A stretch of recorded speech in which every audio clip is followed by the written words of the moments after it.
Buenas tardes, voy a hacer lo que es esta presentación al respecto de las migraciones internacionales de los continentes, tanto el continente americano como el continente asiático. Vamos a empezar con la introducción, ¿verdad? Pues antes de empezar a entrar en materia tenemos que definir lo que es, pues principalmente qué es la migración. Según la Real Academia Española, pues en este caso es el desplazamiento geográfico de individuos o grupos que generalmente por las causas pues son tanto económicas o sociales, ¿verdad? Pues esto tiene mucha lógica porque pues si una persona goza de un buen bienestar en cierto lugar, pues no tiene por qué pues migrar a otra parte, ¿verdad? A buscar mejores oportunidades. Entonces creo que eso es muy claro. Bueno, vamos a empezar lo que es con el continente americano.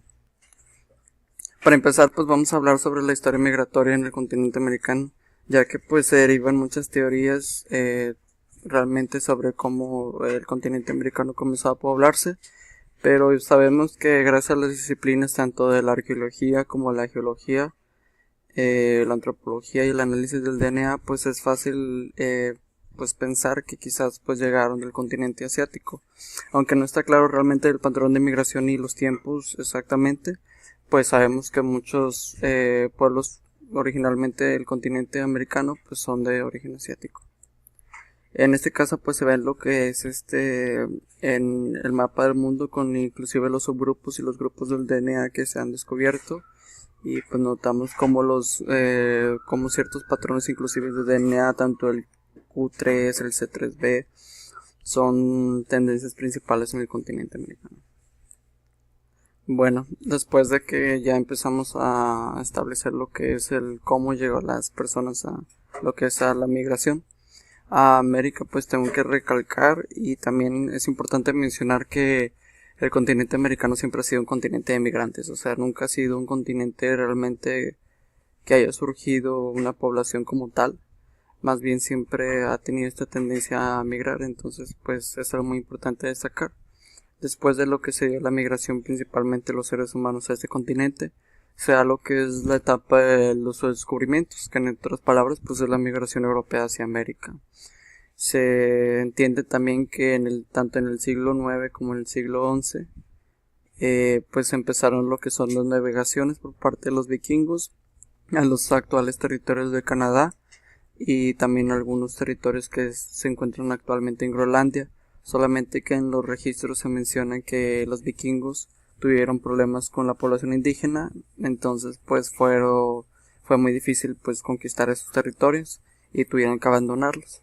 Así que ya en el año de 1492, cuando se empezó lo que fue la colonización europea, se dio lo que pues esta expedición española encabezada por Cristóbal Colón, quien navegó pues al oeste para encontrar una ruta comercial, que en este caso pues se supone que la ruta comercial era para llegar a las Indias, y por eso actualmente en el continente americano se les llama a las personas indígenas de indios, pero pues es prácticamente porque Cristóbal Colón creyó que había llegado a la India, ¿verdad? Entre tanto también hay que destacar que pues los europeos mencionaron a América como el Nuevo Mundo. Y bueno, aquí en las siguientes gráficas voy a exponer lo que es los periodos de la colonización. Los principales países que poblaban este continente fue lo que es Portugal, España, Reino Unido, y lo que es Rusia, Francia y también los Países Bajos, que son los holandeses. Podemos notar inclusive en el mapa del lado lo que es izquierdo, como en rojo se muestra lo que es la colonización española, y en la parte norte podemos encontrar lo que es el Reino Unido, y en la parte sur pues principalmente lo que es Portugal y Francia. Pero de hecho si visualizamos en el mapa derecho podemos notar que hubo una gran lo que es influencia francesa en parte de la América del Norte, lo que es en los territorios de Luisiana que hoy conocemos, que se dio posteriormente por una compra, y el territorio de Alaska, que fue prácticamente ruso. Canadá pues se encontraba dividida tanto en el Reino Británico como el Imperio Francés, ¿verdad? Ahí notamos, por ejemplo, ahorita en las fechas de los tiempos, cómo Estados Unidos empezó a abarcar territorios, y Canadá fue uno de los últimos, por así decirlo, que se establecieron como país, como nación. ya que podemos notar que todavía hasta en 1905 parte de Canadá, actualmente conocida, era de Reino Unido, ¿verdad? Bueno, eso es prácticamente la evolución tanto de los años de pues de la colonización y pues también ya ahorita en los tiempos modernos, que ya es en el 2017. La situación actual es la siguiente. Prácticamente en el territorio de América tenemos lo que son países emisores y países receptores. Los países emisores de inmigrantes pues es México, Colombia principalmente, y los países receptores serían lo que es Argentina, Chile, Estados Unidos y Canadá.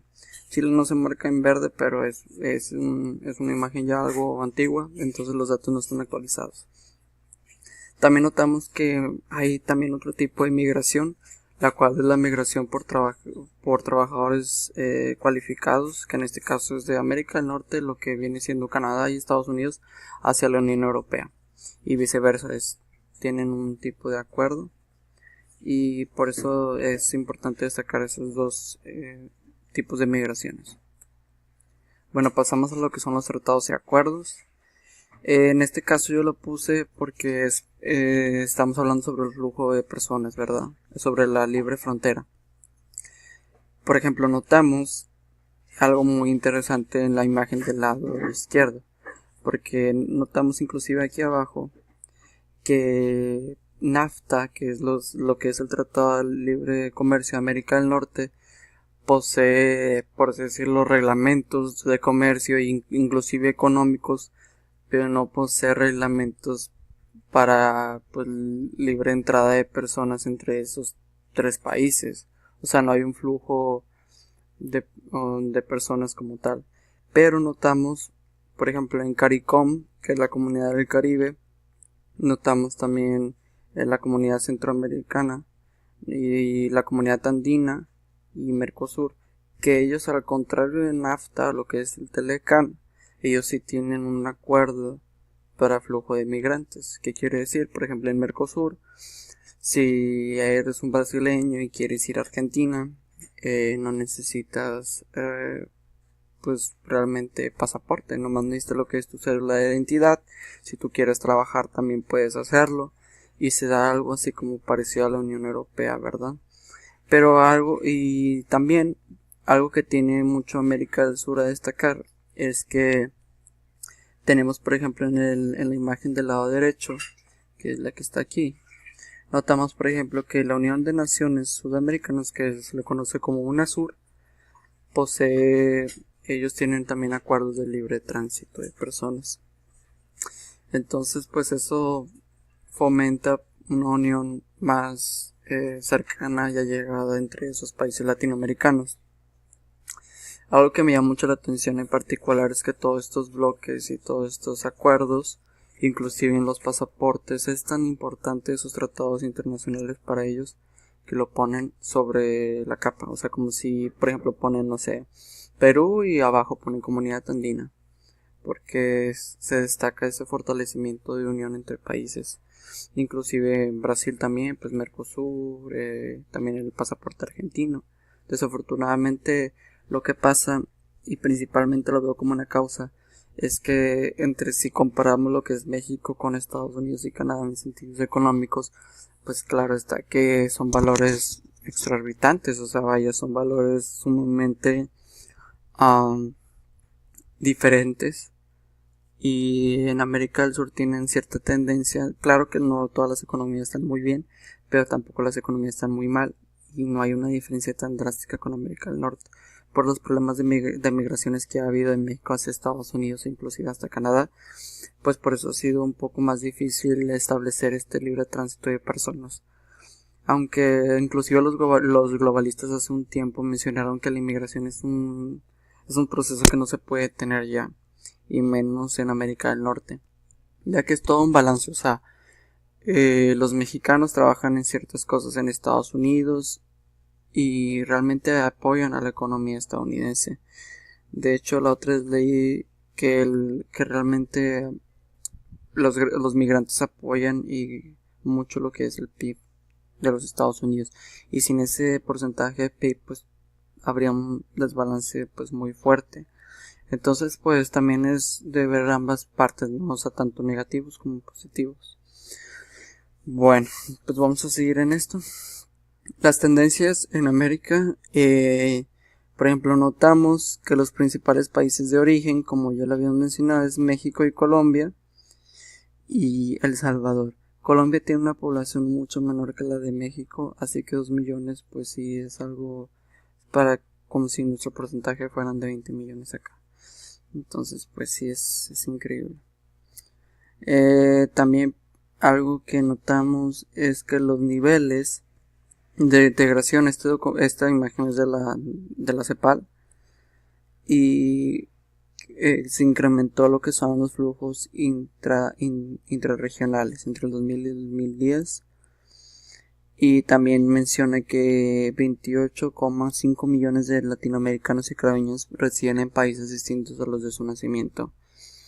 Es un dato muy importante. De hecho también leí, pero no está mencionado aquí, que el 11% de los migrantes son latinos y del Caribe. Entonces pues sí, de la migración total del mundo, ¿verdad? Encontramos por ejemplo el 63% que proceden de otros países de la región, o sea una migración lo que es interno en el continente la mayor parte de las veces, y que también que la migración dentro de América, el 37% son de otras regiones del mundo. Y los volúmenes de inmigrantes se dirigen principalmente a lo que es de Haití a República Dominicana, Nicaragua, Costa Rica y Colombia, Venezuela. Aunque yo considero que estos datos son del 2010, pero por la situación en Venezuela está muy grave, así que creo que va a ser el contrario. Ahora los venezolanos van a ir a Colombia. También encontré que la mayor parte es muy importante destacar el número de mujeres, ya que sufren lo que son inclusive abusos por parte de las autoridades y atentan contra sus vidas, así que es uno de los principales problemas que hay con la migración en América. Y los 3 principales países de destino, pues uno en primer lugar es Estados Unidos, segundo pues son otros países de América Latina y el Caribe, que son alrededor de 3,7 millones de migrantes. Yo pues podría quizás decir Chile, Brasil, Argentina y quizás Colombia, Costa Rica, claro. Y 2,4 de millones de latinos se van a España. Creo que parecerá un poco extraño decir que migran a España, pero lo que pasa es que en España hay una ley que te permite obtener lo que es la ciudadanía cuando tú eres de un país latino, cuando resides consecutivamente 2 años en territorio español. Entonces pues por eso mucha gente se va, pero pues ya no es tan fácil realmente migrar a España por la cuestión de la crisis, ¿verdad? Tienen otros mecanismos de control migratorios. Y los países receptores en América Latina, de hecho ahí se mencionan lo que son Brasil, México, Venezuela y Argentina. Bueno, ahora vamos a pasar lo que es con el continente asiático. Hay que entender también que pues Asia abarca lo que es desde, por así decirlo, parte ya de Turquía, Medio Oriente, gran parte de Rusia, lo que es la península arábiga, la India, Tailandia, Camboya, todos los países, pues realmente es una gran parte de la tierra y es pues el continente más grande del mundo. Pero no solamente es el más grande del mundo, sino también es el más poblado. Así que inclusive Asia recibe también lo que son muchos migrantes, increíblemente, ya que recibe 53 millones de los 191 millones de inmigrantes del mundo. Entonces pues ya es lo que es un continente sobrepoblado, ¿verdad? Y lo poblan más con migrantes. Bueno, entonces aquí tenemos lo que son los 2 países emisores más grandes de Asia, En este caso, inclusive pues son más poblados del mundo, lo cual son China y la India, ¿verdad? Entre tanto, podemos notar que por la sobrepoblación en esos países, pues, y la falta de oportunidades y el desarrollo lento que se da en esos dos países, pues buscan otras regiones. Muchas veces podemos pensar es que el mundo está lleno de chinos, pero pues realmente no, porque por ejemplo notamos en la gráfica de aquí, notamos aquí que en este caso el rojo representa lo que son los chinos viviendo fuera de China continental y lo que son los indios viviendo fuera de la India. Notamos algo, inclusive lo que es un análisis breve que podemos hacer de esta comparación, es que la mayor parte de los chinos realmente migran dentro de Asia. Por ejemplo, notamos que Hong Kong, Tailandia, Malasia, Camboya, Indonesia, Singapur, Vietnam, Filipinas, inclusive alguna parte de Rusia, tienden a tener lo que es inmigración china. Y por otra parte, también notamos que el segundo lugar de continentes receptores de chinos sería en este caso pues América, comenzando con los Estados Unidos, después lo que es Canadá y luego Perú. ¿Por qué podemos decir que Perú? Bueno, es que Perú y China tienen unos acuerdos comerciales que permiten el libre tránsito de chinos en Perú. Y de hecho los peruanos pueden ir a China sin visa, qué raro, ¿no?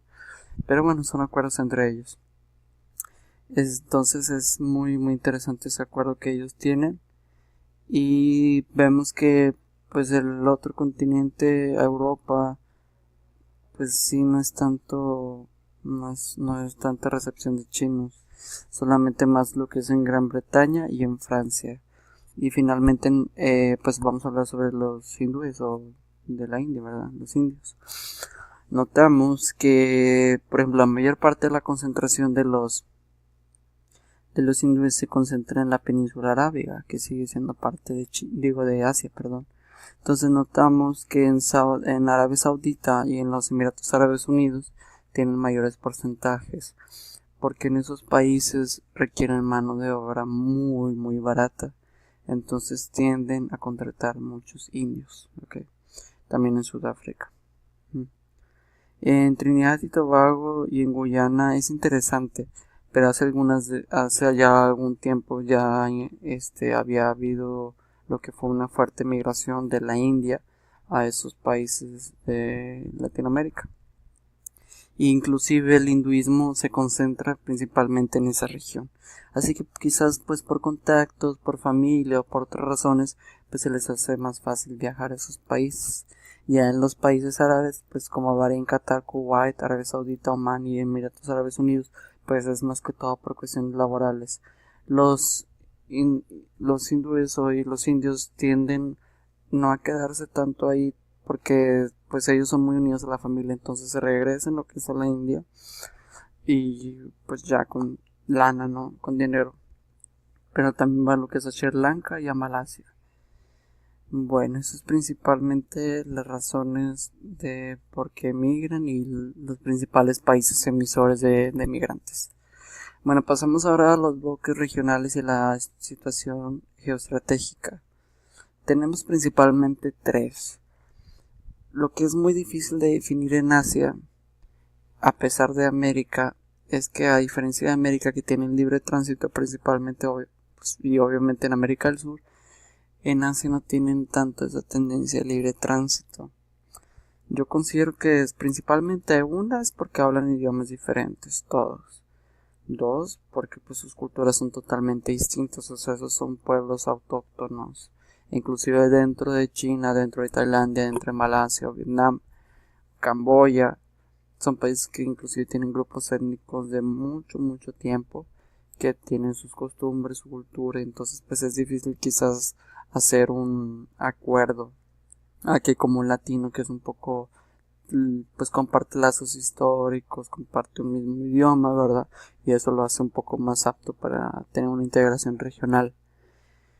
Eh, bueno, entonces voy a explicar un poquito más. La parte de aquí abajo de lo que es este mapa está lo que es los países del bloque económico de ASEAN, que son los países del sudeste asiático,